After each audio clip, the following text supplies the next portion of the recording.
ಮುಂದಿನ 6 ತಿಂಗಳು ಕೋವಿಡ್ಗಿಂತ ಭಯಾನಕ ಪರಿಸ್ಥಿತಿ ಎದುರಾಗುವಂತ ಸಾಧ್ಯತೆ ಇದೆ. ಯುದ್ಧದ ಕಾರಣ ಜಾಗತಿಕ ಆರ್ಥಿಕ ಹಿಂಜರಿತ ಶುರುವಾಗಿದೆ.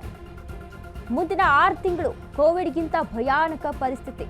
ಯುದ್ಧದ ಕಾರಣ ಜಾಗತಿಕ ಆರ್ಥಿಕ ಹಿಂಜರಿತ ಶುರು. ಮುಂಬರುವ 6 ತಿಂಗಳು ಅತ್ಯಂತ ನಿರ್ಣಾಯಕ.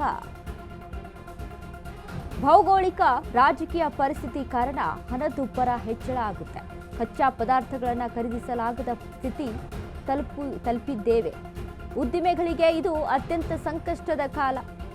ಖರ್ಚು ಇದೇ ವೇಗದಲ್ಲಿ ಹೆಚ್ಚಿದ್ರೆ ಸಾಮೂಹಿಕ ಲೇ ಆಫ್ ಮಾಡಬೇಕಾಗಬಹುದು.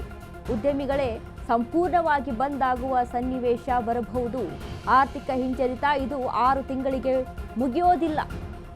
ಮುಂದಿನ 2 ವರ್ಷ ಇದು ಮುಂದುವರಿಯಬಹುದು.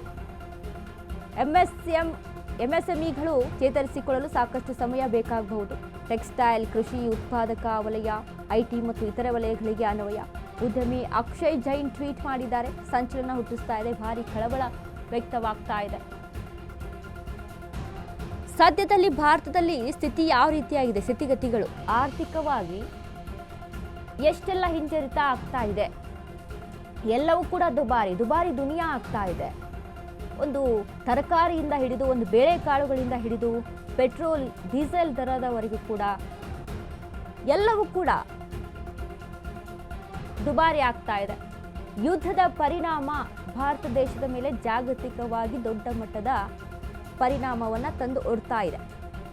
ಕೊರೋನಾ ಟೈಮಲ್ಲಿ ನಮಗೆ ಗೊತ್ತಿರುವಂಥ ವಿಚಾರ ಸಂಬಂಧಪಟ್ಟಂತೆ ಕೊರೋನಾ ಟೈಮಲ್ಲಿ 2 ವರ್ಷ ಪರಿಸ್ಥಿತಿ ಹೇಗಿತ್ತು, ಒಂದು ರೀತಿಯಲ್ಲಿ ಇಡೀ ನಗರ ಊರನ್ನ ನೋಡಿದ್ರೆ ಖಾಲಿ ಯಾವುದನ್ನು ಕೂಡ ಊಟ ಸಿಕ್ಕರೆ ಸಾಕಪ್ಪ, 3 ಹೊತ್ತು ಸರಿಯಾಗಿ ಊಟ ಸಿಕ್ಬಿಟ್ರೆ ಸಾಕಪ್ಪ ಅನ್ನುವಂಥ ಸ್ಥಿತಿಗೆ ಹೋಗಿ ತಲುಪಿತ್ತು ಕೊರೋನಾ ಟೈಮಲ್ಲಿ.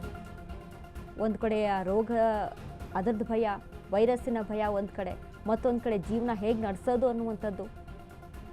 ಊಟಕ್ಕೆ 3 ಹೊತ್ತು ಊಟ ಹೊಟ್ಟೆ ತುಂಬ ಸಿಕ್ಬಿಟ್ರೆ ಸಾಕು ಅನ್ನುವಂಥ ಪರಿಸ್ಥಿತಿ ಕೊರೋನಾ ಟೈಮಲ್ಲಿ ಆಗಿತ್ತು. ಈಗ ಮತ್ತೆ ಅದೇ ರೀತಿಯಾದಂಥ ಸಿಚುವೇಶನ್ ಆಗುವಂಥದ್ದು ಕಾಣಿಸ್ತಾ ಇದೆ. ಯಾಕೆ ಅಂತ ನೋಡಿದ್ರೆ ಯುದ್ಧದ ಪರಿಣಾಮ ಅಷ್ಟರ ಮಟ್ಟಿಗೆ ತಡ್ತಾ ಇದೆ. ನೋಡಿ, ಎಲ್ಲೋ ಬೇರೆ ದೇಶದಲ್ಲಿ ಯುದ್ಧ ಆಗ್ತಾ ಇದೆ ಅಂತ ಅಂದರೆ ನಮ್ಮ ದೇಶಕ್ಕೆ ಏನು ಸಮಸ್ಯೆ, ನಾವು ಆರಾಮಾಗಿದ್ದೀವಿ ಅಲ್ಲ ಅಂತ ಕೂತ್ಕೊಳ್ಳೋ ಆಗಿಲ್ಲ.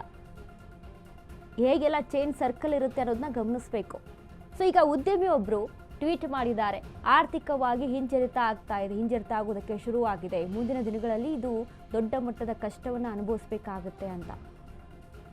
ಅಮೇರಿಕ ಅಧ್ಯಕ್ಷ ಡೊನಾಲ್ಡ್ ಟ್ರಂಪ್ನ ಒಂದು ಹುಚ್ಚಾಟ ಏನಿದೆಯಲ್ಲ, ಅದರಿಂದ ಇಡೀ ಪ್ರಪಂಚನೇ ತತ್ತರಿಸುವ ರೀತಿಯಲ್ಲಿ ಆಗ್ತಾ ಇದೆ. ನಮ್ಮ ದೇಶಕ್ಕೂ ಕೂಡ ಅದರ ಪರಿಣಾಮ ಬೀರ್ತಾ ಇದೆ.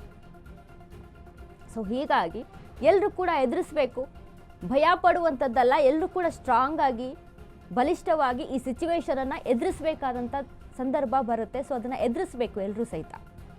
ದುಬಾರಿ ದುನಿಯಾ ಆಗುತ್ತೆ, ಎಲ್ಲವೂ ಕೂಡ ರೇಟ್ ಹೆಚ್ಚಾಗಿರುವಂಥದ್ದು.